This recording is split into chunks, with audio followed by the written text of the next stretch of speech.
Hello everyone. तो कैसे हैं आप सब? आशा करता हूँ आप सब अच्छे होंगे। तो दोस्तों, हम लोगों ने करंट अफेयर्स की सीरीज़ शुरू कर रखी है। तो करंट अफेयर्स के लगभग 8 सेट खत्म हो गया, आज हमारा नवा सेट है।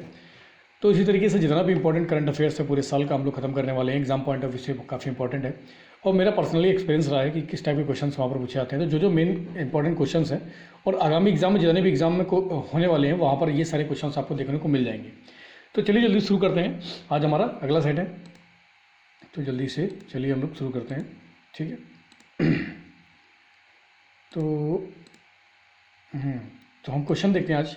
तो पहला क्वेश्चन क्या है कि पहला क्वेश्चन बोल रहा है कि स्पोर्ट यूनिकॉर्न कंपनी, तो कौन सी ऐसी स्पोर्ट्स यूनिकॉर्न है कि स्पोर्ट जो है वो यूनिकॉर्न यूनिकॉर्न कंपनी बन गई है। अब देखो, यूनिकॉर्न कंपनी क्या होती है? जिसका मतलब जिसका जो मार्केट कैप होता है $1 बिलियन के पास चला जाता है, तो इसे हम यूनिकॉर्न बोलते हैं। तो भारत की जो एक हमारी आईपीएल होती है, इंडियन प्रीमियर लीग होती है जो, उसकी एक टीम है जिसका नाम है चेन्नई सुपर किंग। तो चेन्नई सुपर किंग जो है ना, ये यूनिकॉर्न बन गई है। और क्योंकि इसका मार्केट में शेयर जो है ना 7600 करोड़ रुपए का, कितने का है? 7600 करोड़ रुपए का है। बस इतना ध्यान रखना है कि भारत की कौन सी जो कंपनी है वो यूनिकॉर्न बन गई। तो सीएसके, चेन्नई सुपर किंग जो हमारी टीम है, उसको भी ध्यान रखना है। अब यहाँ पर क्या है कि इसका शेयर मार्केट में क्या है, ट्रेडिंग बैंड लगने लगा है 210 से लेकर 225 का, खुद का ये लोग निकाल के ले आए हैं। तो यही चीज़ें काफ़ी इंपॉर्टेंट पॉइंट है। तो ध्यान रखना कि पहले जो हमारी स्पोर्ट यूनिकॉर्न कंपनी बनी है वो कौन सी है, वो है हमारी सीएसके, चेन्नई सुपर किंग। ठीक है, अगला हम क्वेश्चन देखते हैं। अगला पॉइंट क्या है हमारा? अगला है कि इंडियाज़ 100 यूनिकॉर्न। तो भारत का जो 100वां यूनिकॉर्न स्टार्टअप है वो कौन सा बन के तैयार हो गया है? तो भारत का 100वें नंबर का जो स्टार्टअप है इसका नाम है न्यू बैंक। अब न्यू बैंक प्लेटफॉर्म क्या है? अब न्यू बैंक प्लेटफॉर्म जो है ना स्मॉल और मीडियम इंटरप्राइजेस के लिए है। और ये क्या बन गया? 100वें नंबर का बन गया। तो ये काफ़ी इंपॉर्टेंट पॉइंट हो जाता है, इसको ध्यान रखना कि भारत का 100वां जो यूनिकॉर्न है वो कौन बन गया है? वो आपका बन गया है न्यू बैंक प्लेटफॉर्म। ठीक है। इस समय भारत में टोटल 44 यूनिकॉर्न जो है ना हम लोग 2021 में बना चुके हैं। तो 44 यूनिकॉर्न 2021 में बन के तैयार हो गए थे। And India currently rank 3rd globally.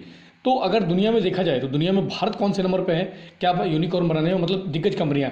जब से सरकार ने स्टार्टअप कार्यक्रम शुरू किया था, मेक इन इंडिया या स्टार्टअप कार्यक्रम, तो उसके तहत क्या है ना कि बहुत सारे जो स्टार्टअप है, जो लोगों के आइडियाज़ वगैरह हैं, तो आइडियाज़ वगैरह में क्या है कि वो किसी भी चीज़ को बना सकते हैं।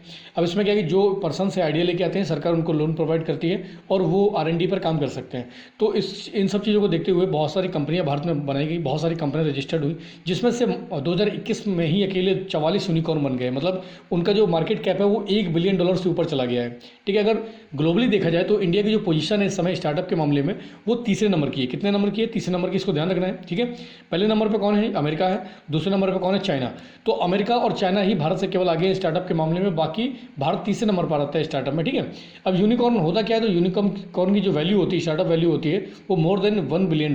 तो $1 बिलियन से ऊपर कोई कंपनी होती है उसको हम क्या बोलते हैं? यूनिकॉर्न बोलते हैं। ठीक है। इसको ध्यान रखेंगे, दोनों पॉइंट इंपॉर्टेंट है काफ़ी। अगला पॉइंट हम देखते हैं।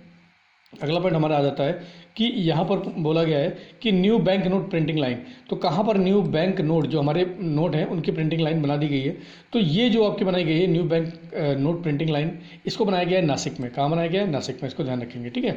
Nashik and bank press note Dewas. अब भारत की जो प्रिंटिंग प्रेस है, भारत की जो RBI की जो प्रिंटिंग प्रेस है वो भारत में कितनी है? तो जल्दी से बताओ कहाँ कहाँ पर है? तो देखो, मध्य प्रदेश में देवास में पड़ती है ये। ठीक है। नासिक में पड़ती है महाराष्ट्र में, मैसूर में है कर्नाटका में। ठीक है। मैसूर में कहाँ पर है? कर्नाटका में। और आपका सल्बोनी पश्चिम बंगाल में। ठीक है। तो भारत जो हमारी RBI है, RBI जो ओन करती है, वो 4 हमारे यहाँ प्रिंटिंग लाइन रहती है किसकी? नोट छापने की। मतलब आप ये कह सकते हैं कि नोट छापने की जो जगह हैं वो 4 हैं भारत में। पहली एक है आपकी देवास में मध्य प्रदेश में, दूसरी है नासिक में महाराष्ट्र में, मैसूर में है कर्नाटका में, और सल्बोनी ये आपकी पश्चिम बंगाल में। ठीक है। तो इस पॉइंट को ध्यान रखना है कि कहाँ पर नई एक प्रिंटिंग लाइन बनाई गई है, ये बनाई गई है आपकी नासिक में। ठीक है। अगला हम पॉइंट देखते हैं, इंपॉर्टेंट क्या कहता है। तो अगला पॉइंट है यहाँ पर कि fastest double century in international cricket. तो अंतर्राष्ट्रीय क्रिकेट में फास्टेस्ट डबल सेंचुरी किसने बना दी है? तो ये है ईशान किशन।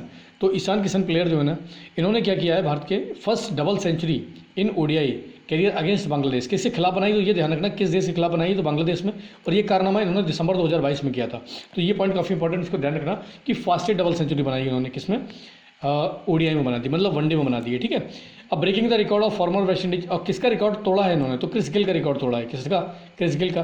पहला पॉइंट तो ये ध्यान रखना किसने बनाई है? तो ईशान किशन ने बनाई है। किस देश के खिलाफ बनाई है? तो बांग्लादेश के खिलाफ बनाई है। किसका रिकॉर्ड तोड़ दिया है? तो क्रिस गेल का रिकॉर्ड तोड़ दिया है। ठीक है। अब Kishan scored his double century कितनी गेंदों में बना दी है, तो 126 गेंदों में। 126 गेंदों में इन्होंने 200 पार कर दिया है। अब अगर क्रिस गेल की बात करें तो क्रिस गेल ने कितने में बनाई थी, तो क्रिस गेल ने इसे बनाया था 138 बॉल में। कितने में? 138 बॉल में बनाया था। किसके खिलाफ बनाया था? ऑस्ट्रेलिया के खिलाफ बनाया था। ठीक है, तो ये सारे इंपॉर्टेंट पॉइंट इसको ध्यान रखना। अब किशन भारत में कौन से नंबर के बैट्समैन बन गए ऐसा करने वाले? तो Kishan has become the 4th batsman for India and the 7th batsman in the world to score double century. तो डबल सेंचुरी करने वाले भारत के चौथे बन गए हैं ये। ठीक है, और दुनिया के 7वें बल्लेबाज बन गए हैं, तो इसको भी ध्यान रखना है। अब इनसे पहले भारत में किसने डबल सेंचुरी बनाई है?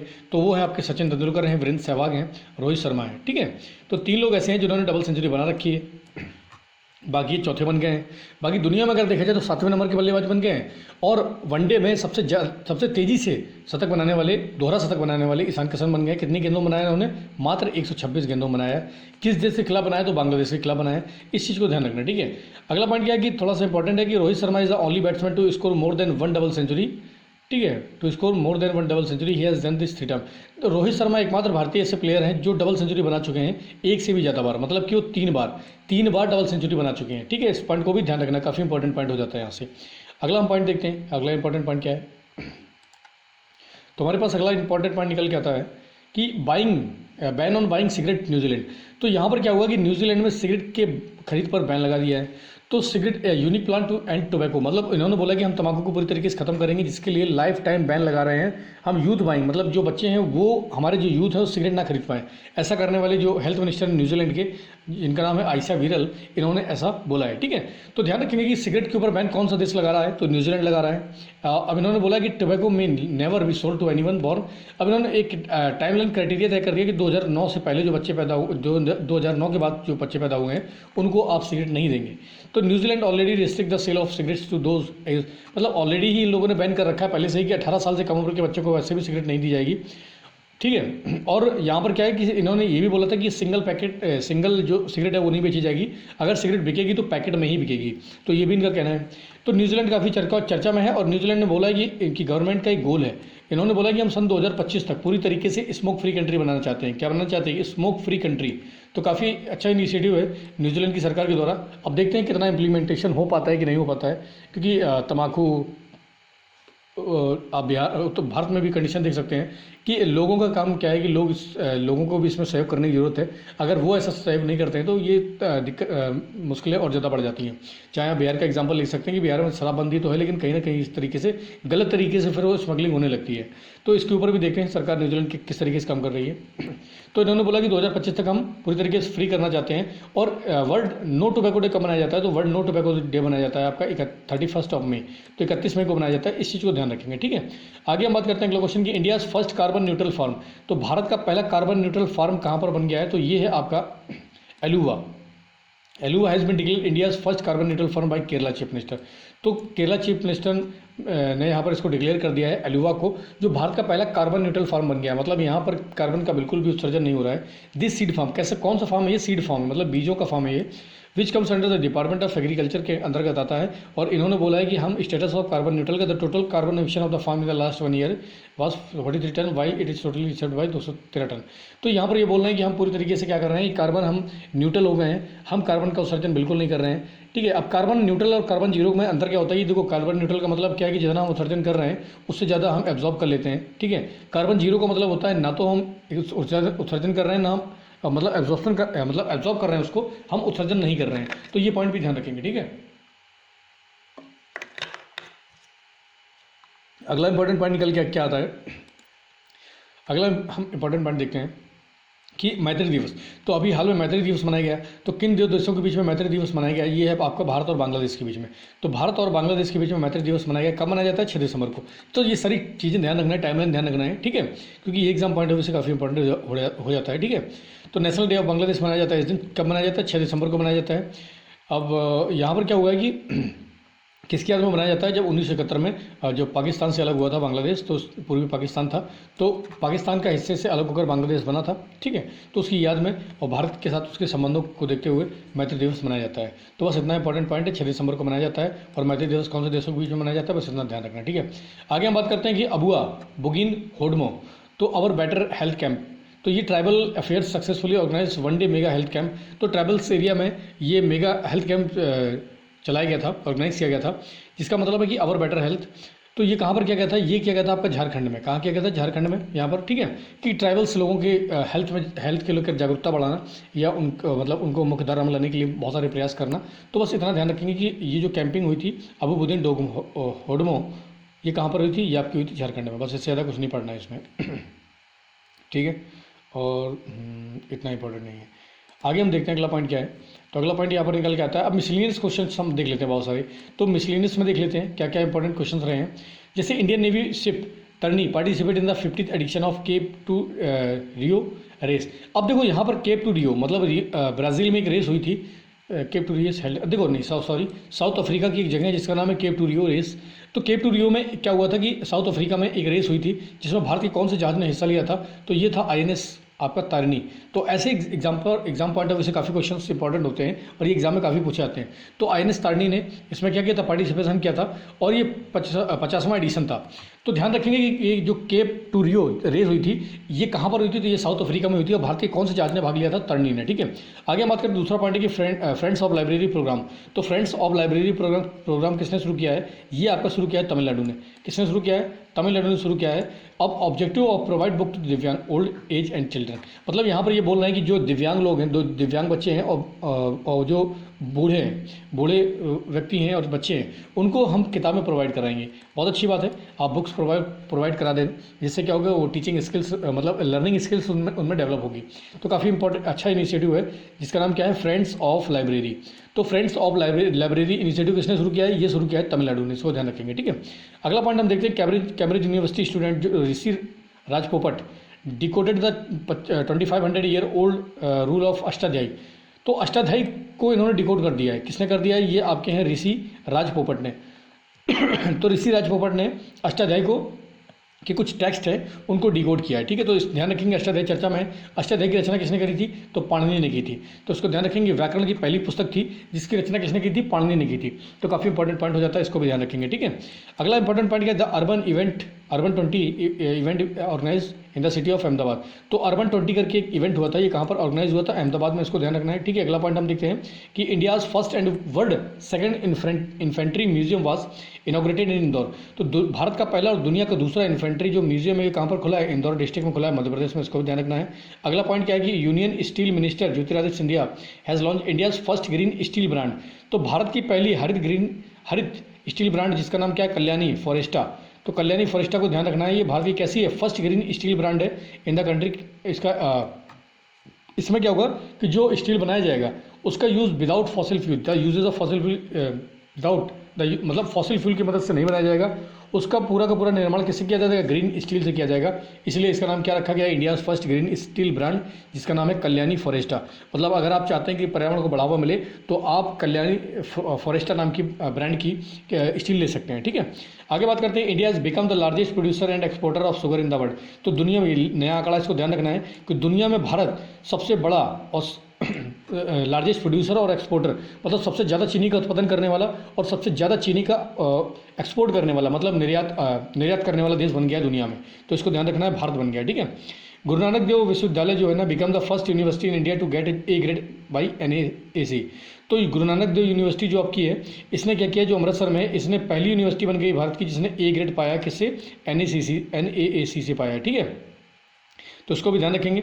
अगला पॉइंट देखते हैं कि ministry of petroleum and natural gas is organising एक one of its kind concert dance to decarbonise on 23 December 2022 at the national stadium. तो इतना इंपॉर्टेंट नहीं है, इसको छोड़ो।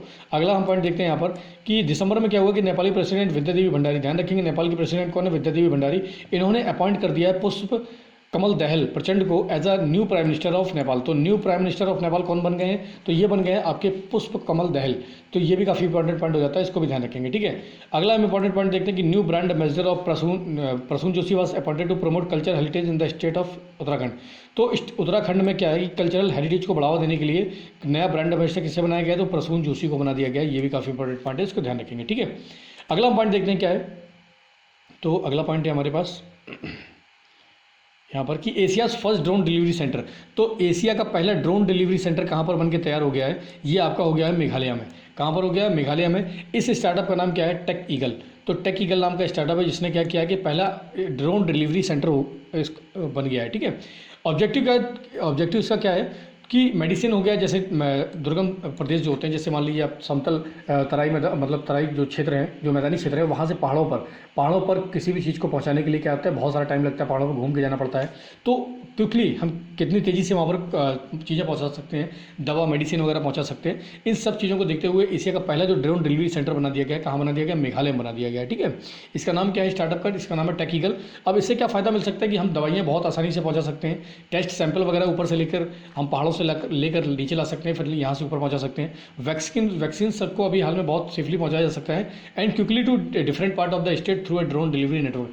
तो इस नेटवर्क से अभी तो क्या है कि हम धीमे धीमे शुरू करेंगे छोटी छोटी चीज़ों से, आगे चलकर हम इसमें बहुत सारी चीज़ें ऐड कर सकते हैं। तो यहाँ पर जो Tech Eagle flag off the first official drone flight in the, तो इन्होंने शुरू कर दी है कि जंग जेल सब डिवीज़न हॉस्पिटल में इन्होंने क्या किया, मेडिसिन पहुँचाई यहाँ से, और इन लेस देन 30 मिनट के अंदर पहुंचा दिया। जहां पर 2.5 घंटा लगता था पहुंचने में जिस हॉस्पिटल में, मतलब नीचे से जाने में, एक जगह से दूसरी जगह जाने में 2.5 घंटा लगता था, उसको 30 मिनट के अंदर ही पहुंचा दिया है। तो ये काफ़ी अच्छा स्टार्टअप है।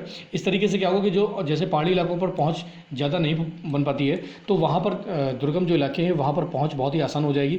तो ऐसे काम, ऐसे इनिशिएटिव हमेशा होने चाहिए और इनमें और ज़्यादा R&D करने की जरूरत है कि भारी से भारी चीज़ों को और अच्छे से अच्छी सुविधाओं को और ज़्यादा ऊपर तक पहुँचाया जा सके, ठीक है। कि कहीं कोई भी जगह, कोई भी परिस्थिति हो, इन सब चीज़ों को वहाँ पर पहुँचाया जा सके। तो ये था आपका तो लगभग कितने ही क्वेश्चन है आज के लिए। तो देखो डेली हम लोग मेन पॉइंट है 15 से 15 प्लस पॉइंट हम पढ़ रहे हैं, ठीक है। अगर आप ये डेली कंप्लीट करते रहेंगे तो बिल्कुल भी करंट अफेयर्स में दिक्कत नहीं होने वाली, क्योंकि रटना नहीं, करंट अफेयर्स समझना है।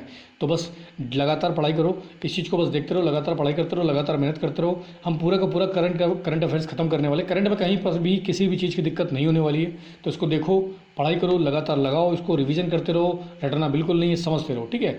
तो लगातार पढ़ाई करो, लगातार मेहनत करो। आज के लिए इतना ही बहुत है। जय हिंद।